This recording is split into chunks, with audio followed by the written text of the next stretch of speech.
Masih ingat tanggal ini? Adalah ketika inisiatif anak-anak bangsa dengan latar belakang yang berbeda, bersatu dan berjanji untuk membangun Indonesia. Perjuangan masih harus dilanjutkan dengan tantangan yang berbeda, tetapi tujuan yang sama. Berkarya, berinovasi, menciptakan perubahan untuk Indonesia yang lebih baik. Selamat datang di channel Macbook. Kali ini kita akan menampilkan peristiwa lengkap tentang bagaimana terbentuknya Sumpah Pemuda. Mari kita simak. Jangan lupa di like, subscribe, tekan gambar loncengnya, dan di komen. Ini sama. Kita segera harus ada pergerakan menuju Indonesia merdeka. Ya, benar sekali. Kita di sini di Indonesia harus ada pergerakan yang berarti. Indonesia harus bersatu. Indonesia harus merdeka. Bagaimana menurutmu kalau saya mengadakan pertemuan guna membahas ini demi kemajuan bersama? Ya, saya sangat setuju sekali. Karena harus ada koordinasi dari organisasi pemuda yang ada di Indonesia ini. Baiklah, saya akan adakan pertemuan kali ini. Terima kasih saudara-saudara telah berkumpul di tempat kami. Kali ini saya memperkumpulkan wakil organisasi pemuda. Akhir-akhir ini saya membaca majalah dari Perhimpunan Pemuda Indonesia di negeri Belanda, di mana mereka sedang hangat-hangatnya membicarakan kemerdekaan bangsa ini. Ya, beberapa waktu yang lalu saya juga membaca majalah tersebut. Saya melihat di dalamnya ada pergerakan dan persatuan yang harus memotivasi kita, dan kita harus menjadikan hal tersebut sebagai alat pemicu untuk menjadi perubahan bangsa ini menjadi lebih baik lagi. Benar sekali, persatuanlah yang menjadi senjata kita untuk melawan pemerintahan Hindia Belanda. Mereka telah melawan kita, dan itu karena kita berada dalam kelompok-kelompok kecil yang lemah, dan hal itulah yang menjadi kelemahan kita untuk dilawan oleh pemerintahan Hindia Belanda. Setelah kita tahu bahwa persatuan adalah senjata, lantas bagaimana cara kita untuk mempersatukan pemuda bangsa ini? Menurut saya, karena yang ada dalam pertemuan kali ini adalah organisasi pemuda yang ada dan merupakan organisasi yang bersifat kedaerahan, maka kita harus menyamakan visi dan misi untuk mencapai tujuan bersama. Menurut saya, ini adalah langkah awal yang harus kita lakukan. Sebelum pertemuan kali ini, saya sudah memikirkan hal ini. Yang harus kita lakukan adalah Kongres Pemuda, di mana nantinya kita akan menjadikan satu cita-cita bangsa dalam satu wadah keorganisasian kepemudaan. Ya, saya sangat setuju. Oleh karena itu, kita perlu membentuk panitia guna mempersiapkan segala sesuatu tentang Kongres Pemuda. Betul, kita harus membuat panitia ini terlebih dahulu. Mari kita membuat panitia ini. Panitia harus ada susunan, yaitu ketua panitia, wakil panitia, sekretaris, bendara, dan pembantu panitia. Susunan panitia saya sesuaikan dengan peserta yang hadir kali ini. Itu usulan dari saya. Akan lebih baik jika ketua panitia adalah saudara Tabrani, dikarenakan saudara Tabrani adalah orang pertama yang menggagas Kongres Pemuda ini. Saya setuju. Saya usul saudara Sumarto untuk menjadi wakil ketua panitia, dan saya siap menjadi pembantu panitia. Jika demikian, saya siap menjadi wakil ketua panitia ini, dan saya minta untuk membersihkan waktu saudara-saudara mengajukan diri. Ya, benar sekali. Kalau begitu, saya siap untuk menjadi sekretaris. Saya siap menjadi bendara.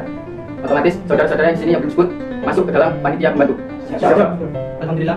Terima kasih saudara-saudara telah memberikan tanggung jawab kepada saya. Saya mohon kerjasamanya. Saya rasa cukup untuk pertemuan kali ini.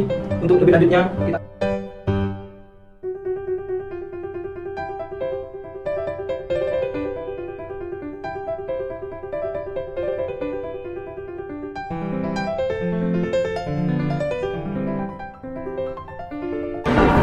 Hasil rapat koordinasi Kongres Pemuda pertama akan dilaksanakan pada tanggal 30 April 1926 dan berakhir pada tanggal 2 Mei 1926. Acara pokok yang direncanakan dalam kongres ini adalah ceramah. Mereka yang akan tampil sebagai pembicara adalah Sumarto, Bahdir Johan, Muhammad Yamin, Paul Pinontoan, Jakso Diarjo, dan Nona Stin Adam. Adapun pokok materi yang akan diceramahkan meliputi masalah persatuan bangsa Indonesia, kedudukan dan peran wanita, dan peranan agama dalam gerakan persatuan bangsa Indonesia. Itu yang dapat saya sampaikan. Mungkin ada yang kurang dalam penyajiannya. Saya menambahkan, setiap ceramah diberikan pandangan umum, dan setiap peserta diberikan hak dalam menyampaikan pendapat, ulasan-ulasan, dan pertanyaan-pertanyaan. Terima kasih atas tambahannya. Saya rasa cukup sekian pertemuan kali ini. Semoga apa yang kita rencanakan berjalan dengan baik. Hadirin sekalian, izinkan saya menyampaikan rumusan yang sudah saya susun, yaitu pertama, kami putra-putri Indonesia mengaku bertumpah darah yang satu, tanah Indonesia. Kedua, kami putra-putri Indonesia mengaku berbangsa yang satu, bangsa Indonesia. Ketiga, kami putra-putri Indonesia menjunjung bahasa persatuan, bahasa Melayu. Saya setuju dengan usulan Anda untuk bait pertama dan kedua. Namun, untuk bait ketiga saya kurang setuju. Di bait pertama dan kedua sudah menggunakan istilah Indonesia. Kenapa di bait ketiga tidak menggunakan istilah yang sama? Sebaiknya untuk bait ketiga berbunyi, ketiga, kami putra dan putri Indonesia menjunjung bahasa persatuan, bahasa Indonesia. Ya, saya mendukung usulan dari saudara Tabrani. Lebih baik bahasa Indonesia menjadi bahasa persatuan. Saya masih keberatan atas perubahan tersebut. Saya tetap bertahan dengan usulan saya. Baiklah, walaupun rumusan masih belum bisa diterima, namun kongres harus tetap dihentikan sesuai dengan jadwal yang telah disepakati. Sampai jumpa dalam kongres yang akan datang. Merdeka! Merdeka! Merdeka! Merdeka! Merdeka! Baiklah kawan, sudah saya pikirkan dan sudah saya putuskan. Saya ingin mengadakan Kongres Pemuda kedua untuk melanjutkan visi Kongres Pemuda pertama kemarin yang belum tercapai. Apakah Anda sudah memikirkan ini sebelumnya? ada Kongres Pemuda kedua, karena ada beberapa hal yang masih belum terlaksana. Selain itu, untuk peserta sendiri juga belum memenuhi target. Ada beberapa hal yang harus kita perhatikan untuk evaluasi dari pelaksanaan Kongres Pemuda yang pertama. Kongres Pemuda pertama juga patut kita apresiasi karena pelaksanaannya mampu mendobrak persatuan Indonesia. Ya, benar sekali. Sebelum kita laksanakan evaluasi, alangkah lebih baiknya jika kita berikan apresiasi yang setinggi-tingginya pada Tambroni dan kawan-kawannya atas terselenggaranya Kongres Pemuda pertama kemarin. Dan hal itu juga yang mendorong saya ingin sekali mengadakan Kongres Pemuda kedua nanti.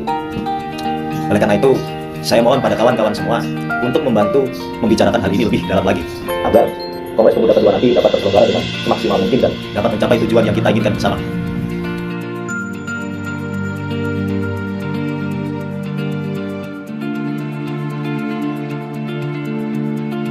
Terima kasih kepada saudara-saudara sekalian yang telah hadir dalam pertemuan kali ini. Sesuai dengan undangan yang telah saudara-saudara sekalian terima, pada pertemuan kali ini kita akan membahas tentang persiapan penyelenggaraan Kongres Pemuda kedua. Kongres Pemuda kedua nanti sebagai tonggak persatuan dan juga kesatuan bangsa ini guna mencapai kemerdekaan Indonesia yang telah sama-sama kita dengarkan menggaung di seluruh Nusantara ini. Sehari sebelum pembacaan Sumpah Pemuda pada 1928 silam, Kongres Pemuda kedua memulai rapat awalnya, dalam rangka mewujudkan Kongres pertamanya 2 tahun sebelumnya. Kongres ini adalah Kongres Pergerakan Pemuda Indonesia yang melahirkan keputusan yang memuat ikrar untuk mewujudkan cita-cita berdirinya negara Indonesia, yang dikenal sebagai Sumpah Pemuda, yang dibacakan keesokan harinya. Upaya mempersatukan organisasi-organisasi pemuda pergerakan dalam satu wadah telah dimulai sejak Kongres Pemuda pertama 1926.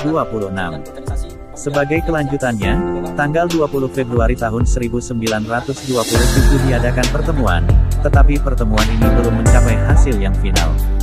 Sebagai penggagas Kongres Pemuda kedua adalah Perhimpunan Pelajar-Pelajar Indonesia (PPPI), sebuah organisasi pemuda yang beranggota pelajar dari seluruh Hindia Belanda. Pada tanggal 3 Mei tahun 1928 diadakan pertemuan lagi untuk persiapan Kongres kedua, dan dilanjutkan pada tanggal 12 Agustus tahun 1928. Pada pertemuan terakhir, ini telah hadir perwakilan semua organisasi pemuda dan diputuskan untuk mengadakan kongres pada bulan Oktober tahun 1928, dengan susunan panitia yang membagi jabatan pimpinan kepada satu organisasi pemuda. Kongres dilaksanakan di 3 gedung yang berbeda dan dibagi dalam 3 kali rapat. Rapat pertama, Sabtu, tanggal 27 Oktober tahun 1928, diadakan di Gedung Katolik Jongenlingenbon KJB. Waterloo Lane, sekarang Lapangan Banteng. Dalam sambutannya, Ketua PPPI Sugondo Jojo Puspito berharap kongres ini dapat memperkuat semangat persatuan dalam sanubari para pemuda. Acara dilanjutkan dengan uraian Muhammad Yamin tentang arti dan hubungan persatuan dengan pemuda.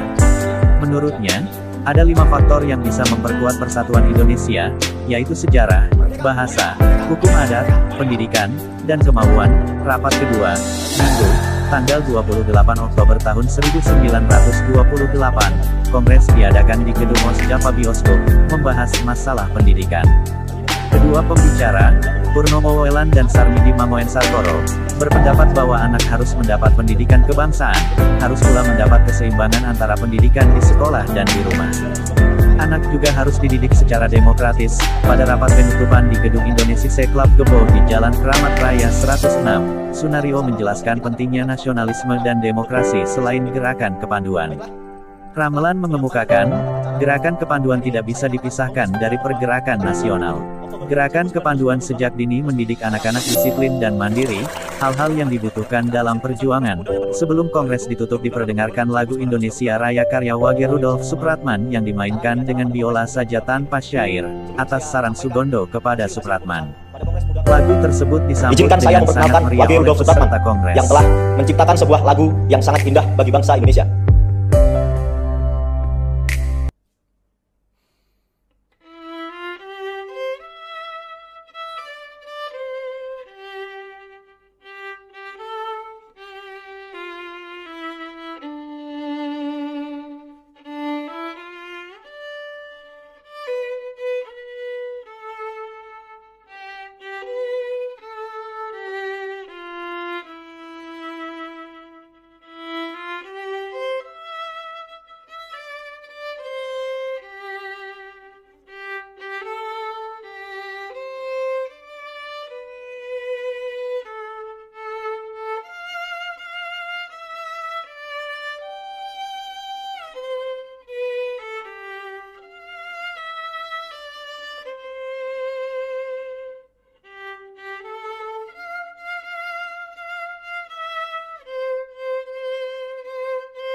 Kongres akhirnya ditutup dengan mengumumkan rumusan hasil kongres.